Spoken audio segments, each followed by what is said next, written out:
बच्चों, education point coaching classes में आप सभी का स्वागत है।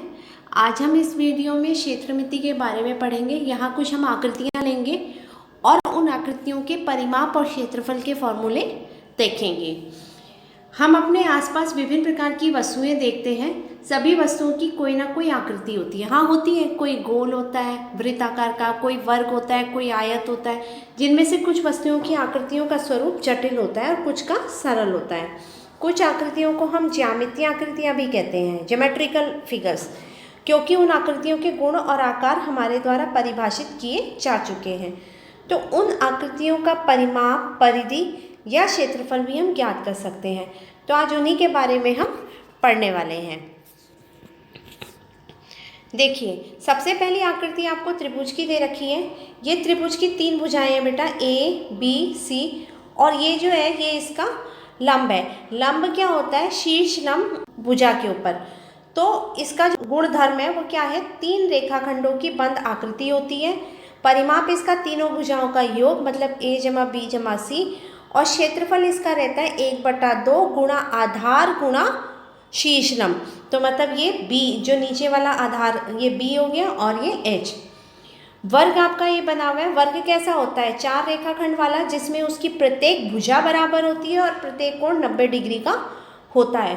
तो इसकी चारों भुजाएं बराबर हैं, तो इसका परिमाप आपका हो गया 4 गुणा भुजा, और इसका जो क्षेत्रफल होता है वो भुजा की घात 2, मतलब भुजा गुणा भुजा रहता है। तीसरा आपको दे रखा है आयत। आयत में क्या है? एक इसकी लंबाई होती है और एक इसकी चौड़ाई होती है। तो इसकी जो लंबाई और चौड़ाई, तो आयत कैसा होता है? जिसकी आमने सामने की भुजाएं बराबर होती हैं और प्रत्येक का कोण 90 डिग्री का होता है। तो इसका जो परिमाप होता है वो 2 ब्रैकेट में लंबाई जमा चौड़ाई, और क्षेत्रफल इसका होता है लंबाई गुणा चौड़ाई। ये आपका एक दे रखा है समांतर चतुर्भुज। समांतर चतुर्भुज कैसा होता है? इसकी आमने सामने की भुजाएं बराबर और समांतर होती है। समांतर कैसे? जैसे उनके आमने सामने की रेखाओं के बीच में हर बिंदु पर दूरी जो होती है वो बराबर रहती है। तो यहाँ इसकी एक दे रखा है, नीचे आधार b और ये इसकी दूसरी भुजा a, और ये h हो गया इसके ऊपर शीर्ष लंब। तो इसका परिमाप होगा a जमा b को 2 से गुणा कर दिया, और जो इसका क्षेत्रफल होता है वो क्या होता है? आधार गुणा ऊंचाई। समचतुर्भुज, इसकी चारों भुजाएं बराबर होती है। विकर्ण एक दूसरे के लंब समद्विभाजक होते हैं। लंब समद्विभाजक, पहले तो विकर्ण। विकर्ण क्या होता है? जो इनके अपोजिट शीर्षों को मिलाते हैं, ये इसके विकर्ण हो गए। ये लंब समद्विभाजक मतलब ये एक दूसरे को जो काटते हैं तो वहाँ पर 90 डिग्री का कोण बनाते हैं, और समद्विभाजक मतलब बराबर भागों में बांटते हैं।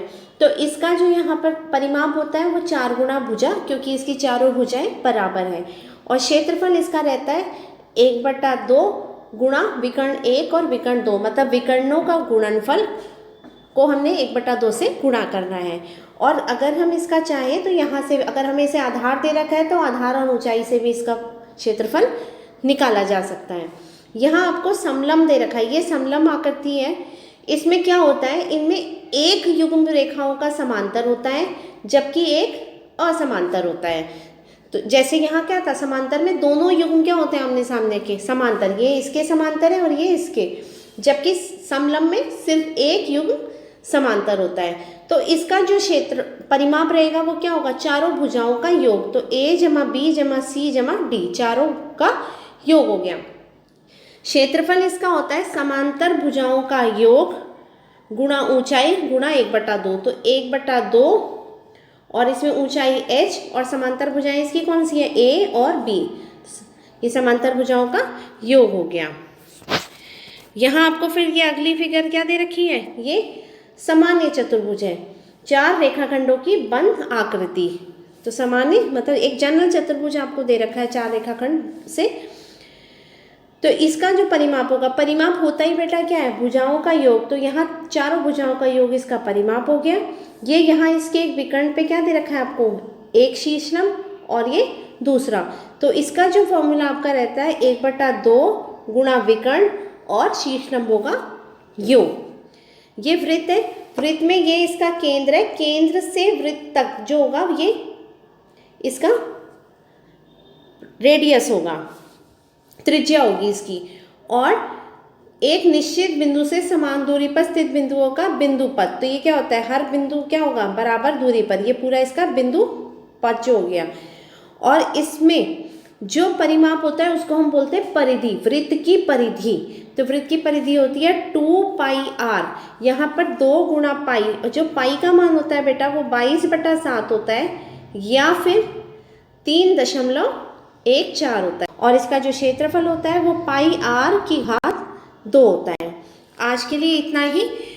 उम्मीद करती हूँ कि आपको ये आकृतियाँ समझ आ गई होंगी। अब आप इनके परिमाप और क्षेत्रफल के फॉर्मूलों को याद कर लीजिएगा, ताकि आपको इनसे संबंधित क्वेश्चन करने में इजी हो जाए।